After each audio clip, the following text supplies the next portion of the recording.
Here we are, Hi. January 23rd, 2026, and it's another episode of Idiots and Fools with David and I flailing around in the blogosphere, as always. Anyway, in keeping with the perverse tradition of this show, we did not pick a subject, so we're going to speak in the moment, as dangerous as that may be. And hopefully in sync with the moment. We will probably sink. I'm going to float as much as I can, but the weight is, and the gravity of life itself is in us. So almost inescapably, it's here, even when we forget that. I do feel particularly weighty this morning. Not in any ponderous sense. But no. I feel gravity. You know, I have a sensation of gravity that is different than just feeling old. Although there is always that. But I have a sensation of gravity, and I got very interested in that during movements this week. But even before that, I had this moment when I was exploring the relationship of gravity and sensation in a very direct way so that I could better understand what ties me to the forces of this planet, you know. Gravity is invisible, and to me it represents a form of consciousness, because when my awareness is deeper, I feel more gravity in the body, in the cells. I feel more bound to the fate of the planet than I do to my own fate. Does that make any sense, that idea? Well, the way I hear that is that when I'm not, I don't have a sensation of myself, and I'm not tied and related to the earth in that way. I'm weightless. I drift, and I have not a connection to anything. I'm sort of in my own world, isolated and afloat. Mm-hmm. Yeah. Well, the act of awareness and attention and the gravity of sensation changes in relationship with the attention to the breath and the deeper experience of the idea that I'm here breathing air and tied to a greater entity than I acknowledge when I'm just using my ego as a tool to open all the cans in front of me in life, you know. And it's always sobering, you know. I mean, I founded my whole adult life on sobriety because I was an alcoholic and still am. And I didn't see the implications of sobriety.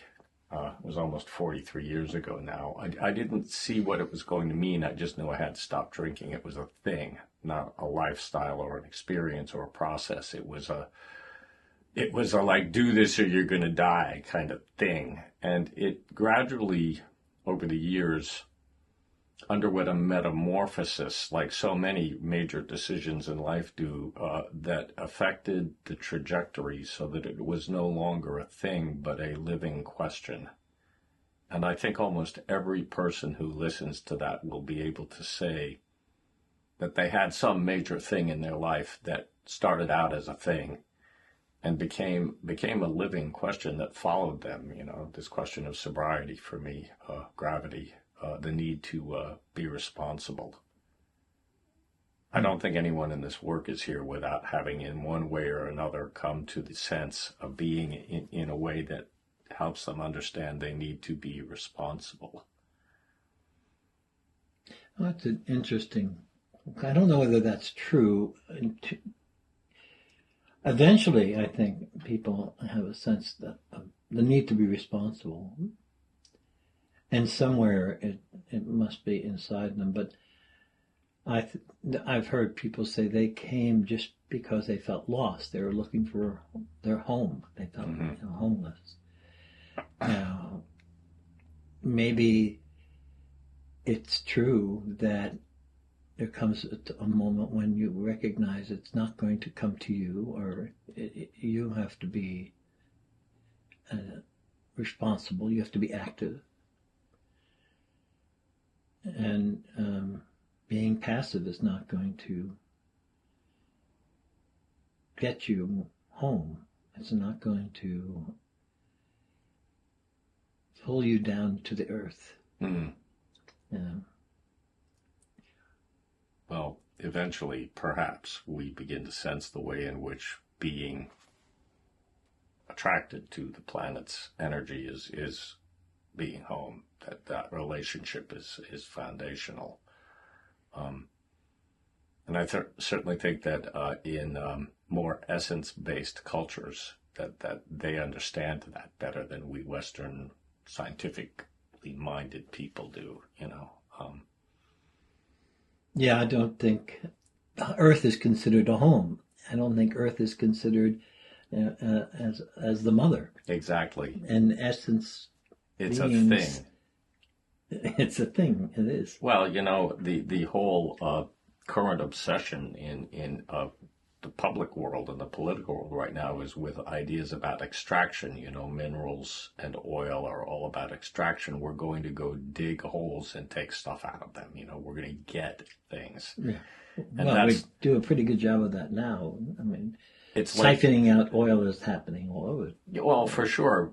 And yet that is a very transactional way of understanding life. And I'm glad I remembered this because I was reading Eckhart's Sermon 6 this morning, and he talks about the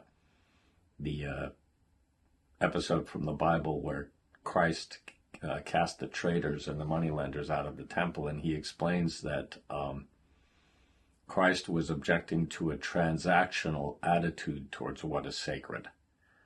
And we can see from the way the whole planet is functioning right now that when everything becomes transactional, it degrades the quality of the relationship, fundamentally degrades it.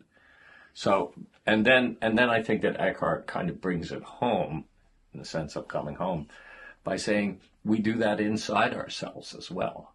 Absolutely.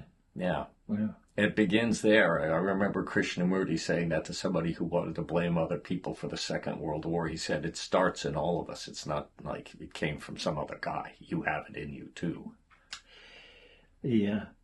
I remember the first time our president was elected, and I was befuddled and confused as to how this could have happened, and remembered somebody saying, you get the government you deserve, you know, and it's a reflection of what's inside you.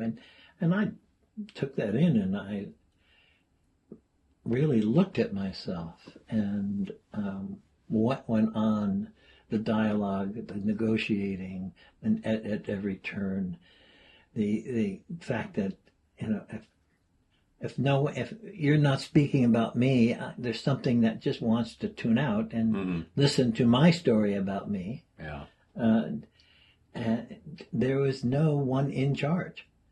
I am so reactive, and I'm so reactive to how people feel about me, think about me, or my perceptions of those things.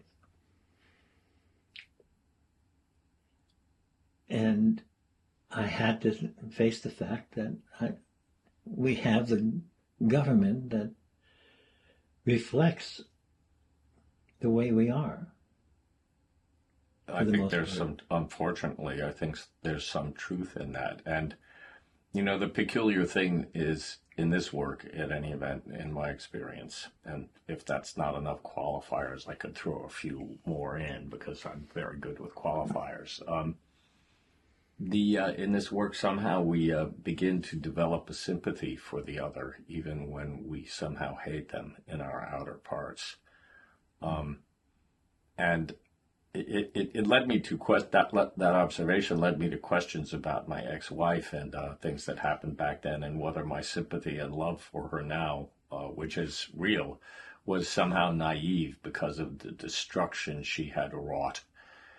And I'm not sure that it isn't real and necessary, because if we don't come to a place within our being that is willing to forgive, then I'm not sure anymore why I'm working. And sometimes forgiveness involves forgiving the impossible. I mean, in the case of the transactional nature of our society and the destruction it's wreaking on the planet and on individuals, and the callousness of governments all over the planet in regard to that, somehow they can't help it.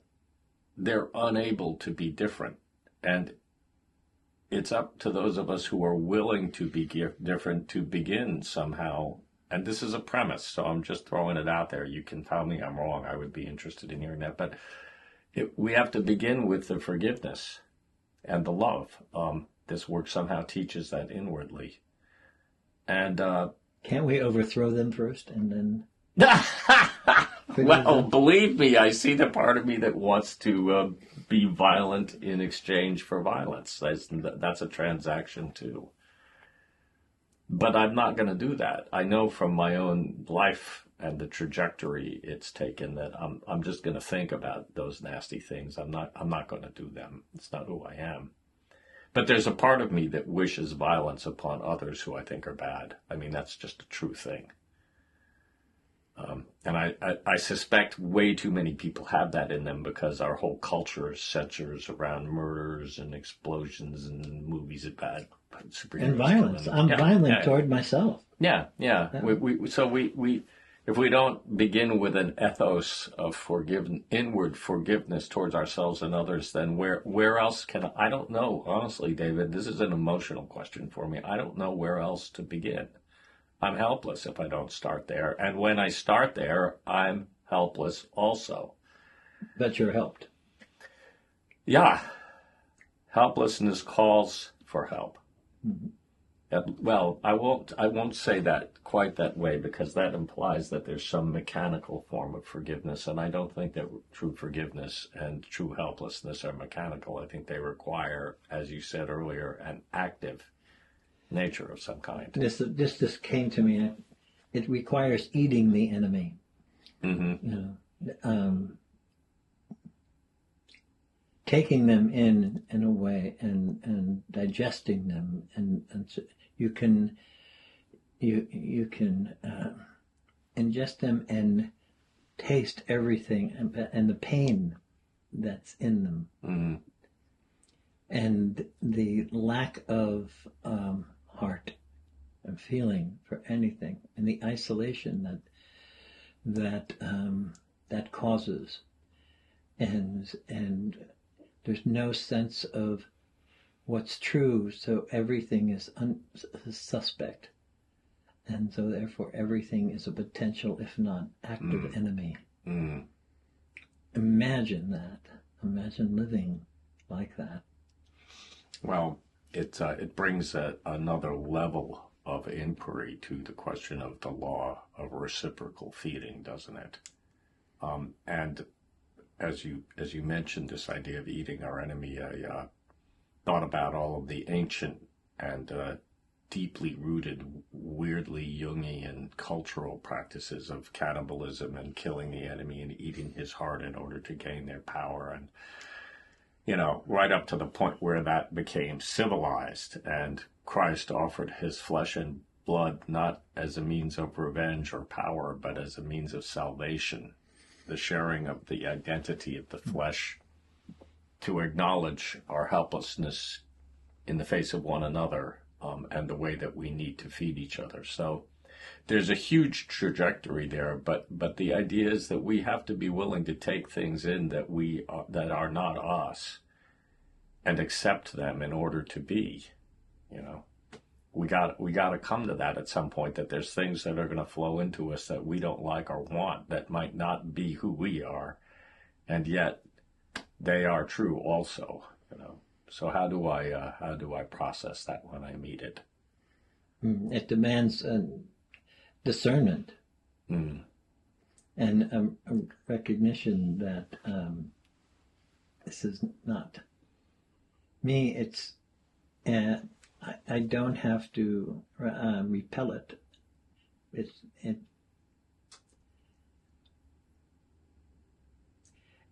it's accepted and either digested or it passes through. Hmm.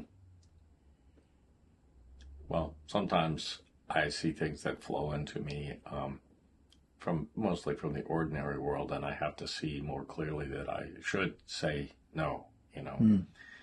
And then there are the times when things that I'm not really willing to see or deal with are asking me to say yes. So the discrimination is essential. And it's in that moment of discrimination that consciousness becomes very much more important somehow, because if it's not present, I'm likely to say yes or no to the wrong things, you know. Or just give it a place to stay. Mm-hmm. Invited in. No, it's not. No. If you're not discerning what comes in, if you're not awake to what's coming in, you don't feel it. You don't sense it, but it's there. It can harbor its self-inflicting pain and affect you. A Reiki healer I know talks about having to cleanse herself after people, and suggested that it's as simple as driving past someone who has road rage. It even at 60 miles an hour, you can get it, and then you have to be aware of it and just let it out.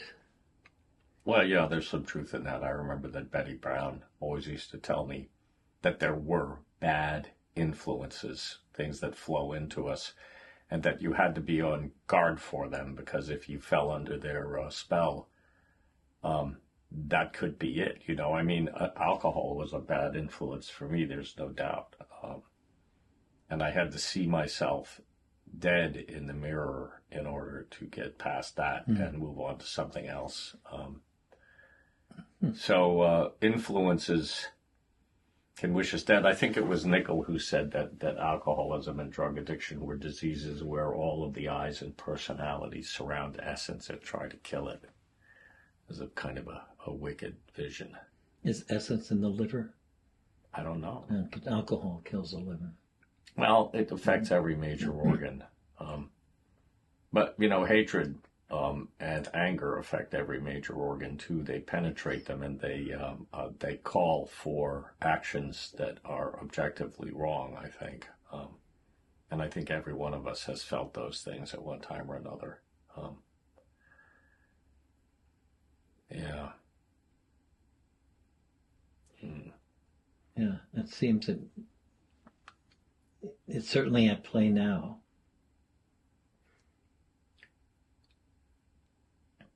Yeah, and it takes more awareness and work than it does in easier times. It's as though the external situation increases the level of demand and asks me to be much clearer about the difference between the external world and my relationship to the planet as a creature on it. You know, that was where we started, and it's so interesting to me because to be in relationship with the gravity of the planet is a form of obedience to the planet. You know, we obey the attraction of the earth, and when we do that,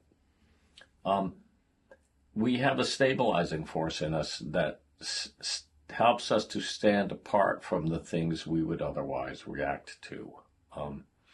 The value of that can only be discovered through experience. You know, it's not an adage or a theory. It's a way of trying to be. But it reminds me of you're just saying that in terrible times, it's at the best time for work, because and I'm thinking, I mean, as you were talking, that it's reflective in that there's a greater demand, but a greater possibility. Yeah. Well, in a sense, I believe that he said at one point, well, he did say this in so many words, and I'm totally going to paraphrase it, that there was only a certain amount of energy that could be used for consciousness on any planet. Right. And that it wasn't going to be equally distributed. In fact, is it distributed? Well, his point Because- was that if other people aren't using it, it's available. And don't want it.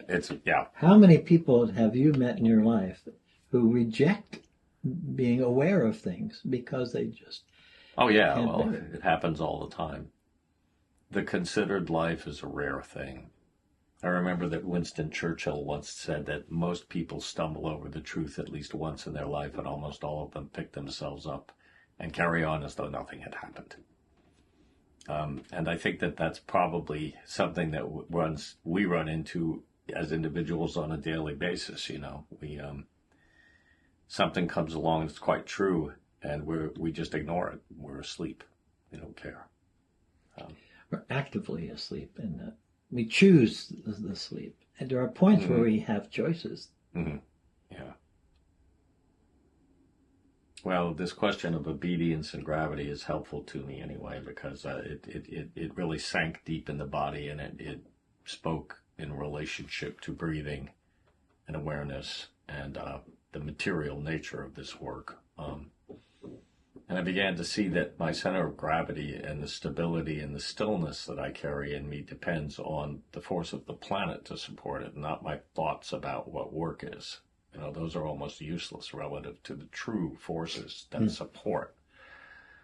And so, you know, in reviewing, as we frequently do, the question about the call to abandon form, everything I think about these things isn't so helpful as having the experience of gravity and obedience in the body,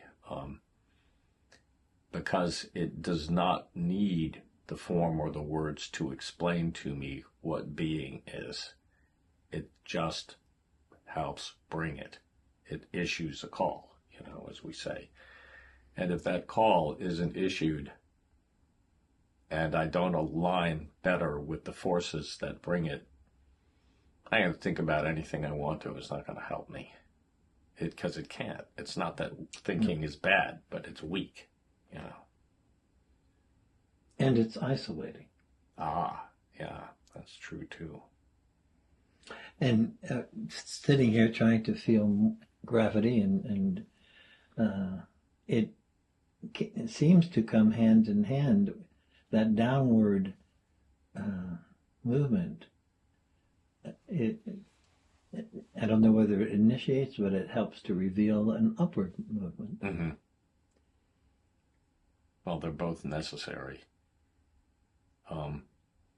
That's one of the intriguing things over the course of my life in this work has been the way in which I've more and more deeply understood the fact that the higher and the lower, you have to have them both here together. And I'm not just talking about the middle. I mean the forces deep in being and deep in the planet that provide the roots of our work are essential to preparing.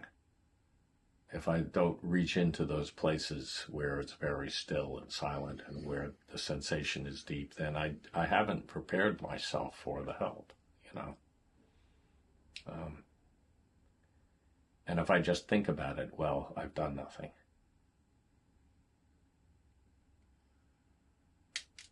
This is probably a good place to end. I think we may be out there at the edge of our time zone now. I don't know. We can end on nothing. Nothing is good to end on.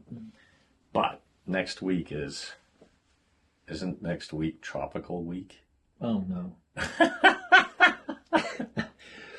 You've got, now that you have cameras here, you want to go to wardrobe. Oh my God, we have to have wardrobe. Well, the wardrobe is necessary. That'll be makeup.